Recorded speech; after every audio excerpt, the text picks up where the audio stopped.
Este 2018 tendremos una votación muy importante para México. Lo que tienes que lograr es que tu voto sea inteligente. Primero tenemos que darnos cuenta que todo efecto tiene una causa. Esto es, cualquier cosa que haces en la vida tiene repercusiones y efectos posteriores que tienes que cuidar. Cada pueblo tiene el gobierno que se merece. Ahí vemos a Haití, un pueblo que ha tenido mal gobierno y por lo tanto también malos ciudadanos que han decidido mal. Ahí tenemos a Suiza, un modelo completamente diferente que gozan de un alto estándar de vida. Y ahí tenemos a Taiwán, un país que había estado en muy mala situación en años anteriores y que ha tenido un cambio muy importante gracias a un pueblo comprometido y buenos gobernantes. Pero también tenemos un ejemplo muy importante en Japón, que en el año de 1948 quedó destruido por la guerra mundial y porque sus gobernantes habían empinado al pueblo para que apoyara entrar en la guerra contra Estados Unidos. Hoy, muchos años después, 2018, es una gigantesca potencia económica, gracias también a un pueblo trabajador y a un gobierno eficaz. Hace varios años que corrieron a los gobernantes corruptos. México tiene una historia que contar, no es solamente hoy. Nosotros venimos de pueblos aztecas, mayas, otomíes, huicholes, decenas de pueblos indígenas que vivían aquí en América. En la conquista, con Hernán Cortés, hubo una fusión de razas a la cual llamamos mestizaje. México es fruto de esta fusión de razas, donde hay cosas positivas y cosas negativas en cada uno. Amamos la libertad, la independencia. Vemos muy bien a nuestro tema familiar. No nos gusta ser esclavos de nadie ni que nos manden. México pasó por un proceso de independencia en 1810, terminó en 1821, con Hidalgo y con Morelos. Nos independizamos de una potencia extranjera que nos indicaba por dónde ir, nos daba órdenes. Pasamos después por un proceso que se llamó la Reforma con Benito Juárez en 1857 y vivimos una dictadura con Porfirio Díaz 33 años. Esta se acabó en la Revolución Mexicana con personajes como Madero, Villa y Zapata, que por cierto no se conocieron. La Revolución Mexicana fue muy mala para nuestro país en el sentido que trajo millones de muertos. Y la verdad no se ponían de acuerdo entre unos y otros quién nos dirigiría. Hasta que la familia revolucionaria creada por Plutarco Elías Calles le dio una dirección al país para que gobernaran solamente un grupo. El PNR, el abuelo del PRI, después evolucionó a Partido de la Revolución Mexicana y en años más recientes a Partido Revolucionario Institucional. Sin embargo, debemos mencionar que ya en la década de los 70 tuvimos unos muy malos gobernantes populistas emanados del PRI, como fue Luis Echeverría Álvarez, con el lema Justicia Social y Desarrollo Compartido. Luis Echeverría tuvo el control económico total desde la presidencia y con tan mala gestión populista que su inflación creció al 130%. Hubo un crecimiento de la deuda pública, un empobrecimiento del pueblo. Él mandó matar a través de halcones a estudiantes que se oponían a sus políticas.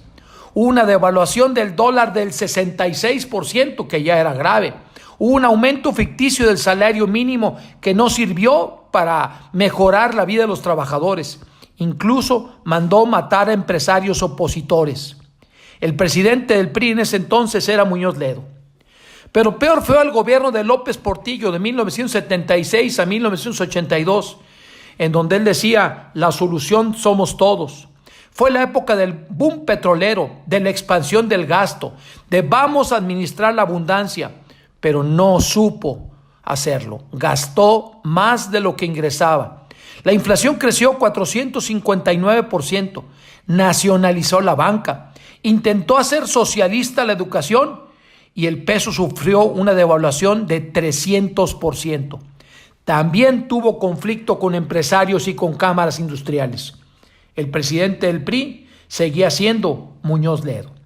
Y todavía peor en su gestión de gobierno fue el Miguel de la Madrid, con el lema de la renovación moral de la sociedad de 1982 a 1986, en donde hubo una mayor pérdida del poder adquisitivo.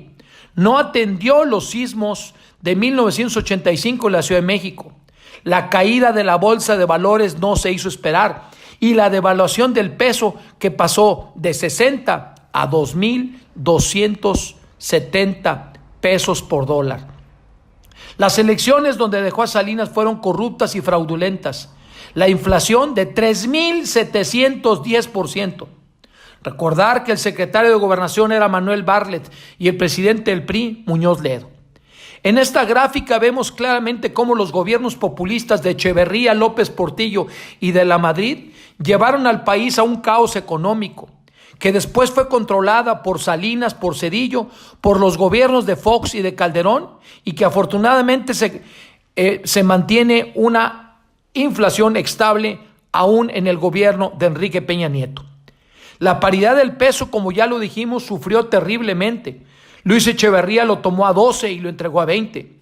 López Portillo lo entregó a 60 y Miguel de la Madrid lo entregó a 2,270. Si Salinas no hubiera quitado los 3 ceros, hoy estaríamos a 20,000 pesos por dólar.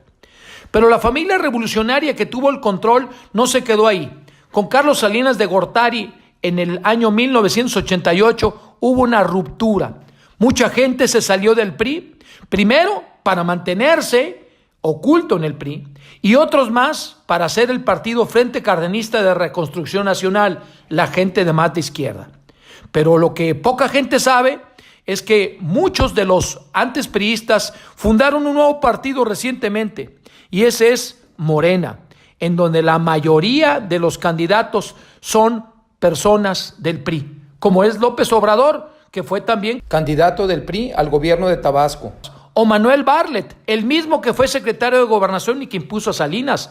Ricardo Monreal, Marcelo Ebrard, también miembro del PRI. El mismísimo Muñoz Ledo, 3 veces presidente del PRI, hoy es miembro de Morena.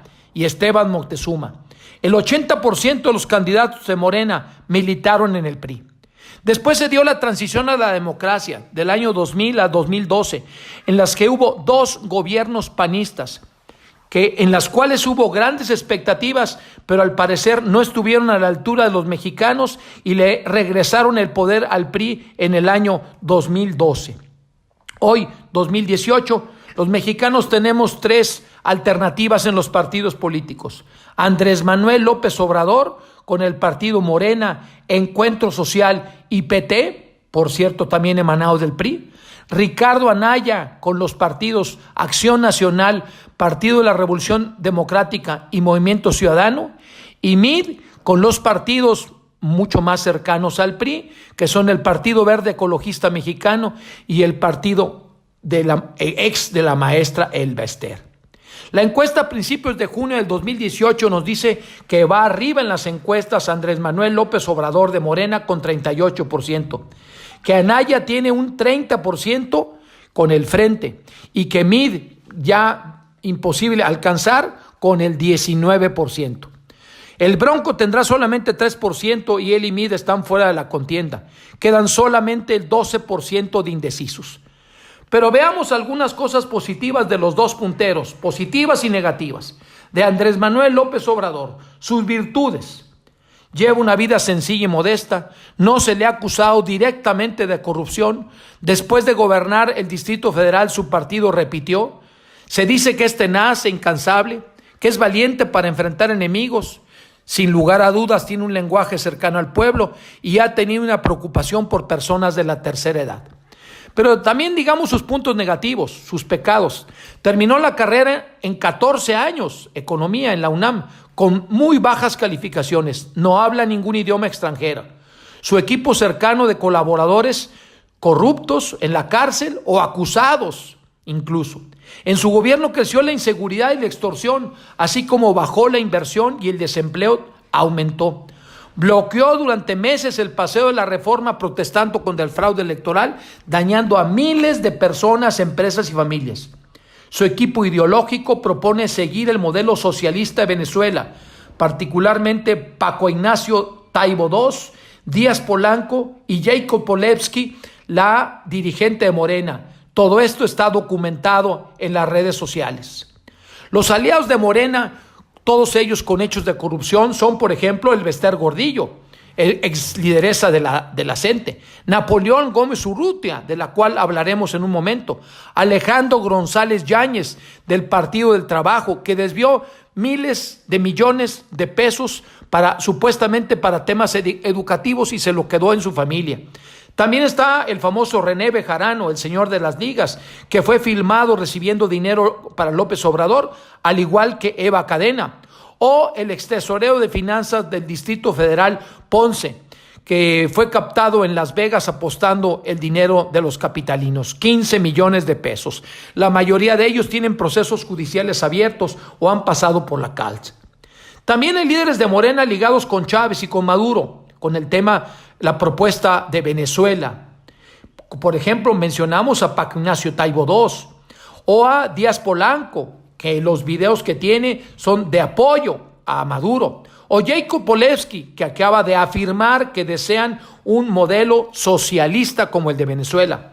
También está Dolores Padierna, que ha estado visitando Venezuela en varias ocasiones, y Fernández Noroña, que incluso tiene fotografías con Maduro. Morena propone la revolución bolivariana y llevar a México al sistema socialista comunista.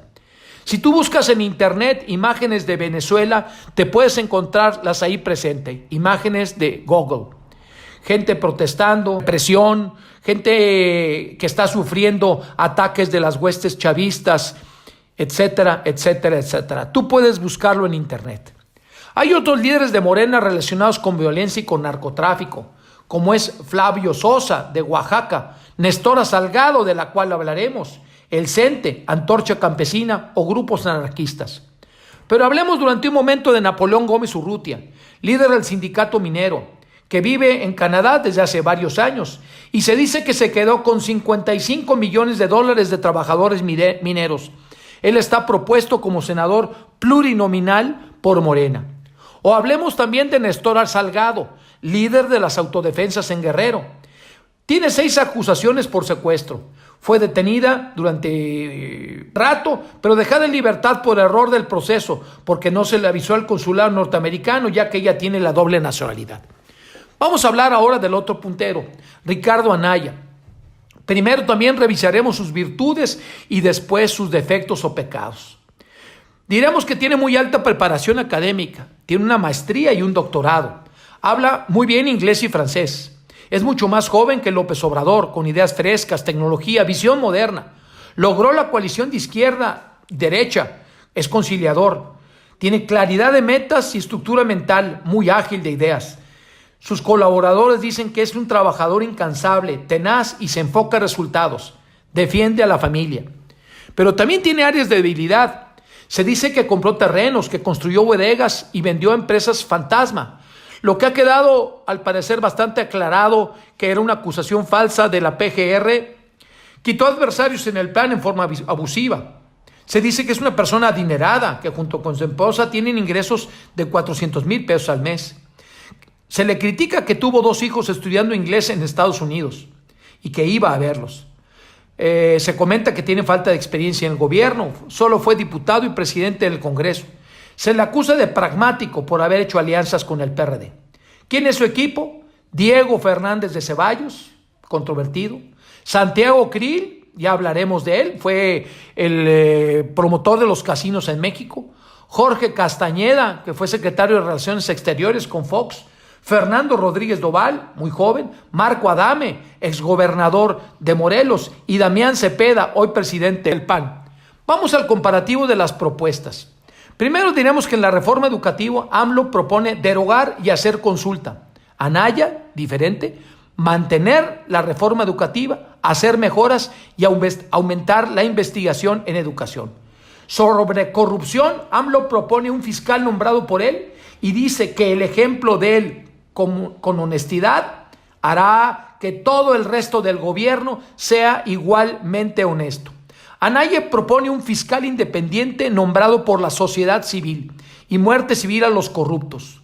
Al respecto de la energía, AMLO propone derogar la reforma, hacer refinerías y bajar el precio de la gasolina. Anaya propone mantener la reforma, adecuar los contratos y bajar a 7 pesos de impuestos de la gasolina, entonces que regresara como a 13. En el tema de inseguridad, AMLO propone amnistía, esto es perdón a los delincuentes, que no pasen por la cárcel, pero solamente aquellos que estuvieron en la delincuencia por pobreza o necesidad, según lo dice. Anaya propone justicia, invertir en inteligencia policial, desmembrar financieramente a los carteles de la droga. Sobre la familia, AMLO está a favor del aborto con consulta, según lo ha dicho, y a favor de la eutanasia, que es facilitar la muerte de enfermos terminales o personas ya viejitos. En ese tema, familia, Anaya está en contra del aborto y en contra de la eutanasia. Vamos por último al desarrollo económico. AMLO propone dar dinero a ninis, ni estudian ni trabajan, aumentar pensiones a adultos mayores, apoyar el campo y combatir la pobreza, reducir el ISR al 20%. Además propone cancelar el aeropuerto de Ciudad de México porque supuestamente ha habido temas de corrupción. Anaya propone el ingreso básico universal, la igualdad de salarios entre hombres y mujeres, salarios mínimos al doble, bajar el IVA en la frontera y simplificar el pago de impuestos. Propone mantener la reconstrucción del aeropuerto de Ciudad de México, pero auditar los contratos. Hay algunas curiosidades en las propuestas de AMLO. Por ejemplo, fusionar el ejército y la marina, sacarlos de la calle y dotarlos de un mando único. Pero también hace una guardia popular que dependa solamente por él para impedir temas de violencia. Adoptar el modelo socialista de la revolución bolivariana de Chávez y Maduro, según pide su equipo ideológico. Votar incluso a mano alzada para ver si él se reelige o no. Propone la autosuficiencia alimentaria, similar al tema de Echeverría, y la autonomía del Banco de México. Sin embargo, ya lo es desde 1994. Las campañas te proponen cosas que quieren que olvides. Por ejemplo, lo de Anaya de la bodega de Querétaro, aunque Anaya dice que esto ya está solucionado, que él tiene muy buenos ingresos mensuales, que Margarita dice que le ganó a la mala en el PAN, que utilizó el presupuesto y los spots del PAN para su promoción personal. También propone olvidar que su colaborador Santiago Krill otorgó decenas de permisos para casinos que operan en todo el país. A su vez, López Obrador propone olvidar que los videos que testifican la corrupción de sus más cercanos colaboradores como Bejarano y Ponce, Eva Cadena o con maletas llenas de dinero. Que se olvide que fue amigo y que puso al presidente municipal de Iguala. Hay que recordar los 43 de Ayotzinapa. Que sus ideólogos proponen el modelo socialista comunista de Venezuela, que se alió con el Bester y con el CENTE.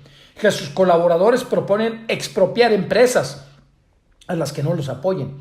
Que él y sus hijos viven de Morena con 3,000 millones de pesos desde hace 5 años y que él nunca ha pagado impuestos. La pregunta aquí es, ¿cómo consolidar la democracia? ¿Cómo mejorar nuestro país? ¿Cómo alcanzar el bien común? Y tendríamos que preguntarnos si queremos un modelo de monociclo, donde solamente una persona dirige todo, un modelo de biciclo, en donde el Congreso puede estar dependiendo del que va arriba, o un modelo de triciclo, en el que también las ruedas legislativo y judicial son muy pequeñas y solamente dependen del presidente. O buscamos temas más modernos, en donde sea una bicicleta equilibrada, o todavía mejor, los 3 poderes ejecutivo, legislativo y judicial independientes. ¿O no nos gustaría todavía tener un auto, aunque sea compacto, fácil, pero moderno, en donde también la sociedad civil vaya incluida, en donde podamos decidir todos el futuro en libertad? Para eso necesitamos de indicadores, como si fuera el interior de un automóvil, en el que queremos que la gente se dirija a donde quiera, libertad, que tenga seguridad y no esté chocando, en lo que si la gente se porta mal la podamos bajar de donde va, eso es justicia, que busquemos el bien común, incluso que podamos darle aventón a personas que lo necesitan o cuidemos de los niños o los adultos mayores. También buscamos indicadores de crecimiento, menos inflación, mejorar poder adquisitivo, más empleo, que la paridad peso-dólar esté adecuada y un crecimiento económico positivo. Hay dos alternativas: volver al pasado o ir al futuro. La primera es la regresión autoritaria hacia el populismo socialista y la segunda es consolidar la transición hacia la libertad, la responsabilidad de cada uno y la democracia. Podemos evaluar cada una de las alternativas. Tan solo si pudiéramos poner verde, amarillo, rojo, mejor, igual o peor cada uno, los resultados serían que sobre la preparación personal y académica teníamos AMLO rojo y Anaya verde, porque uno no tiene buena preparación y el otro sí. La experiencia positiva como servidor público, las dos pondríamos como regular, porque al parecer AMLO no fue tan buen gobernante y Anaya tiene poca experiencia. Capacidad para hablar y debatir. En los debates ha quedado claro que AMLO es muy despacio y muy lento para hablar, quizá no nos podría defender bien ante Trump y Anaya lo hace rápido y velozmente. En la honestidad personal, a AMLO le ponemos verde y a Anaya tendríamos en todo caso que ponerle amarillo. Honestidad con los colaboradores, es claro que AMLO tiene rojo y Anaya tiene verde. Propuesta efectiva para acabar la corrupción, igualmente, rojo-verde. Mejora real de la educación, con AMLO hay peligro de regresión, con Anaya hay posibilidades de mejora. Crecimiento económico, con AMLO hay duda, con Anaya hay mayor claridad de hacia dónde podemos ir. Acabar con la inseguridad, hay algunas opiniones que en la amnistía no sería lo mejor y por eso con AMLO es negativo y con Anaya es verde. Mejoras con energía. No quisiéramos regresar a que solamente sea el Estado el único que decide y por eso a AMLO le ponemos rojo, a Anaya verde. Llevar a gente a Congreso, a gente honesta y capaz, con AMLO está reprobado, con Estora Salgado y Napoleón Gómez Urrutia, con Anaya está positivo.